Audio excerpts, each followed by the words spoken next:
Welcome to Cord Cutting Today for June 19th, 2019. This is the show where I give you a quick look at some of the biggest stories happening in the world of cord cutting right now. If you want to learn more about these stories, in the show notes down below, I'll put a link to each story. You can read about them for yourself, come up with your own opinions. I'll really love to hear from you.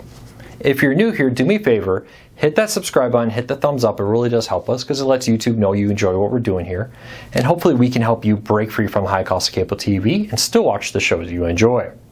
Well, before we get into the news of the day, I wanted to talk about one thing because it's political season. We're once again entering a presidential debate cycle, and just like we have for the last two presidential election cycles, we're going to be giving you guides on how to watch the conventions and the debates and all that from both sides, Republican and Democrat. We really view our job here is to give you information and let you make the decisions. I'm not here to tell you one way or the other. But the reason I wanted to really bring this up is during the last presidential election, both the Republicans and the Democrats had debates. This time, it currently is only scheduled for the Democratic Party holding debates. So we will start our guides on how to watch these different events very soon. Just want to make it clear, just because we post a guide on how to watch the Republican convention or the Democratic convention, it's not an endorsement of any kind. And we just view our job as a news organization is to give you the information and let you make the decisions. Do you want to watch it? Don't you want to watch it? But we're going to offer you the information. So just want to make that very clear in this very politically charged world that we have right now, that just because we cover how to watch something political is not an endorsement. So that seems to have been something that we've run into in the past when we've covered things like the State of the Union. We did that when a Democrat was president. We've done that when a Republican was president, and we'll continue to do that if an independent was president.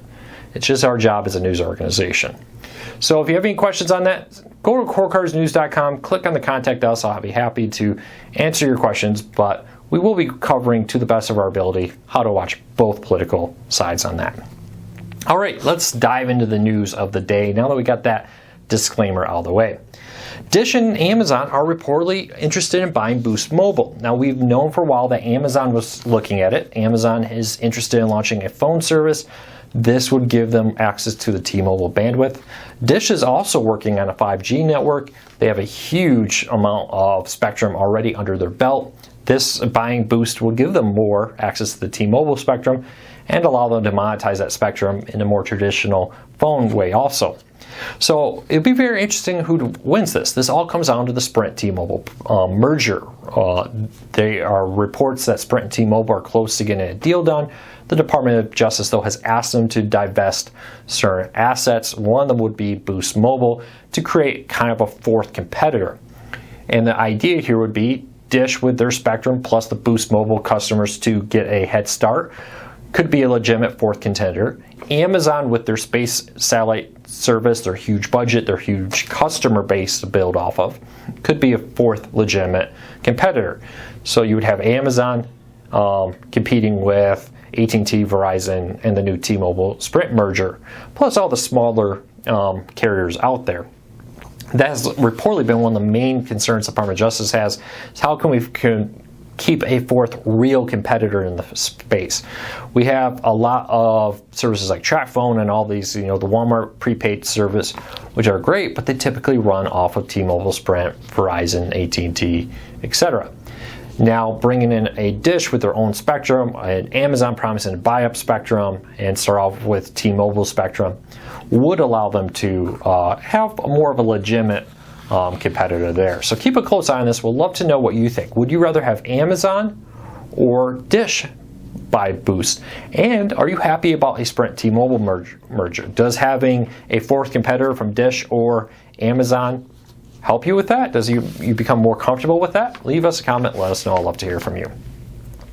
Next story up of the day, CBS is reportedly ready to make an offer to buy/merge, depending on how you want to look at this, with Viacom. So CBS board met last week, reportedly discussed it. Now reports in the Wall Street Journal has said that the board has decided to move forward with making an offer for Viacom. Offer has not been made according to all reports. They're probably in that phase where it's like, okay, let's do some research. What do we want to offer? What would this deal structure look like? Many people in the CBS board have been replaced. The leadership has been basically reworked to become more friendly to an idea of a Viacom merger. The companies used to be one company back as far as I believe 2006 when they split into two companies, but they both have the same majority owner. One family owns both companies in majority. Reports are, though, while CBS will likely be the one paying the money to merge in with Viacom, Viacom's CEO would be the one to run it because he's got a more favorable opinion by the current majority owner of both companies. So this is interesting. Pluto TV is owned by Viacom. This may make Pluto TV a CBS-owned property. And it will bring the band back together, for lack of a better term. I'd love to know what you think, though. What do you think of a CBS-Viacom merger? Does it concern you at all? CBS has not always been the most cord-cutting friendly. They didn't really want to participate in Hulu. Viacom hasn't always been the most cord-cutting friendly. They pulled back. Both companies have been kind of more cord-cutting friendly in the recent year. Of course, Viacom's really jumped in heavy with streaming recently. CBS has CBS All Access, which, depending on how you look at it, is either good for cord cutting or bad. I get that argument right there and more. So I'd love to know what you think of this merger. Are you happy about it? Or are you not happy about it? Well, and let's bring this up. The Department of Justice and others are going to have to approve this. What kind of conditions would you like them? You know, assuming that they have to spin something off, what would you like to see CBS or Viacom sell off to make this merger happen? Leave me a comment. Let me know. I'd love to hear from you. 5G home internet is becoming more and more real. Starry, which is actually from the same people behind Aereo. If you remember, Aereo was a service where you could buy rights to an antenna and then stream it in your area. Well, Starry is now buying bandwidth, spectrum we'll call it, to launch in 25 new states. Now, this purchase of additional spectrum will allow them to eventually roll out, eventually being the key word, their internet service. They currently charge $50 a month for 5G home internet with 200 down on average speed. So some people have told me they get far faster than that in their Denver area testing. I've had some readers tell us they're very happy with the speed. And no data cap, which is a huge competitor there. Now, Starry has announced a deal that will allow them to expand into 25 different states and a long list of metro markets, adding millions of new potential customers. Now, this will have to kind of happen in phases. They already announced, I think it was 14 or 16 some markets that they're currently working to build up a network in. Now, these additional 25 states will I'm assuming, come after that. They did just get $250 million in new funding from a long list of investors to roll out this network. Starry has been one of the more aggressive fixed wireless services. There is the debate, is this really 5G? They'll kind of say, 5G is kind of a marketing term, but we are buying this spectrum, this 24 gigahertz spectrum that will allow us to build this fixed wireless so-called 5G network to offer high-speed internet, which 200 down, even if you just hit that, it's more than enough to stream Netflix, Hulu, and Amazon. For most people, that'll be great. I get it. If you're maybe a hardcore gamer, you may want more, or maybe if you're like me and upload is a big question for you, and you need that, may be an issue. But from people who've used this, I've heard very good things. So let me know. Would you use a service like this? $50? Some people may say, hey, Luke, that's not a good deal. I'm paying $49 for a whatever deal.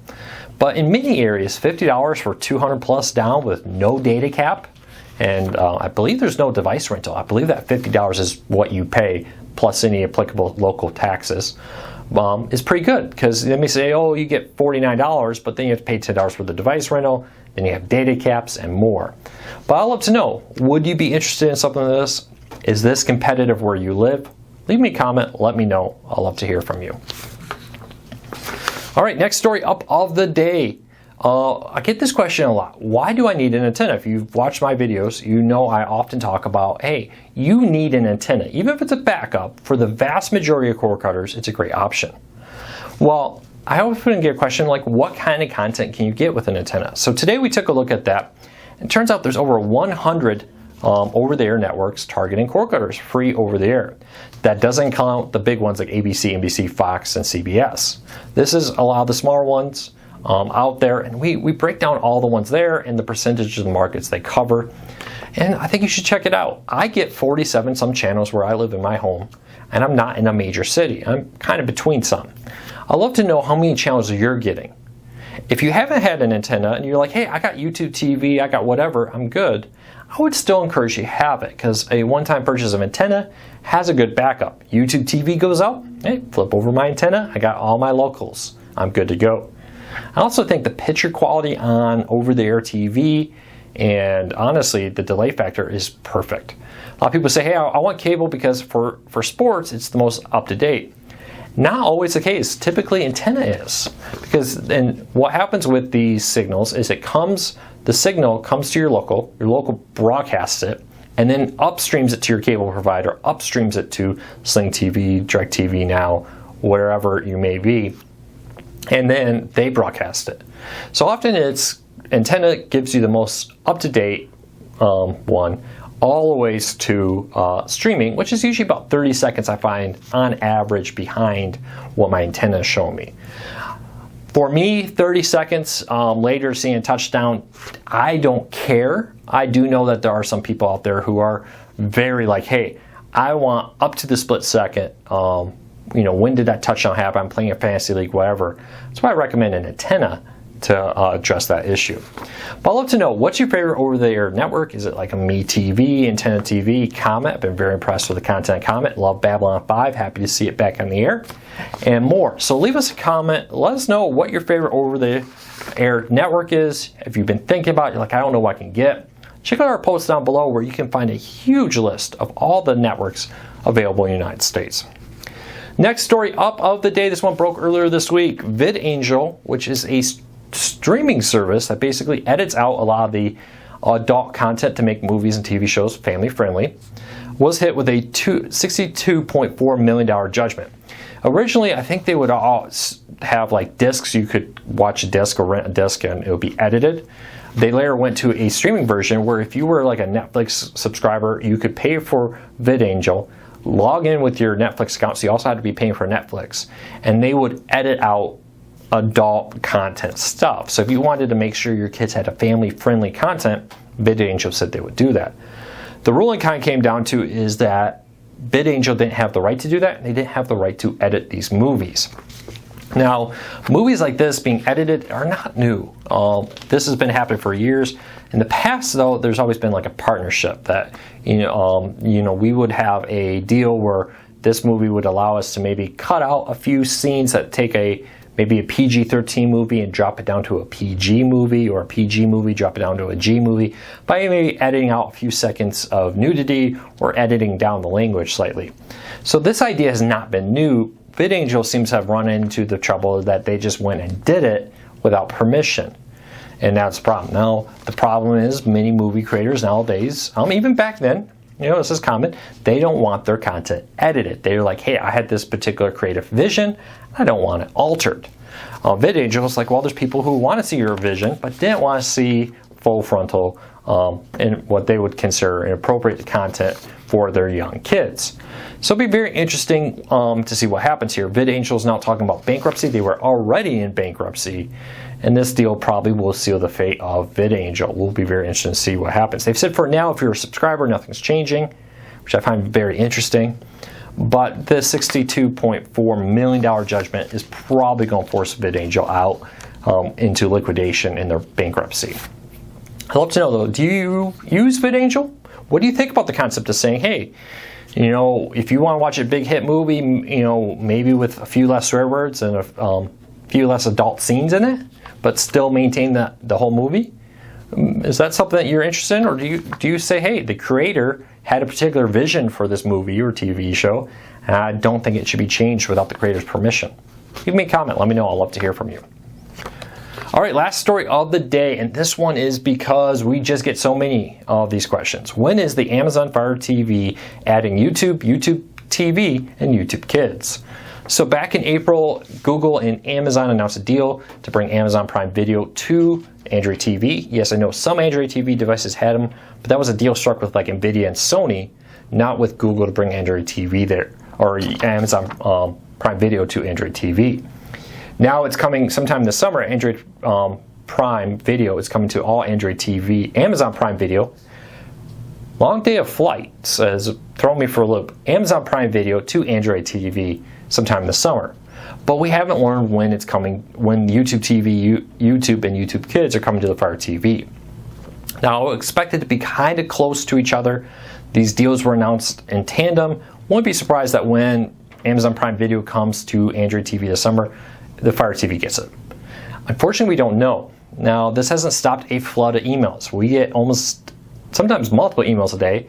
During our live cord cutting Q&A, if you ever watched it, that question gets asked multiple times during the show.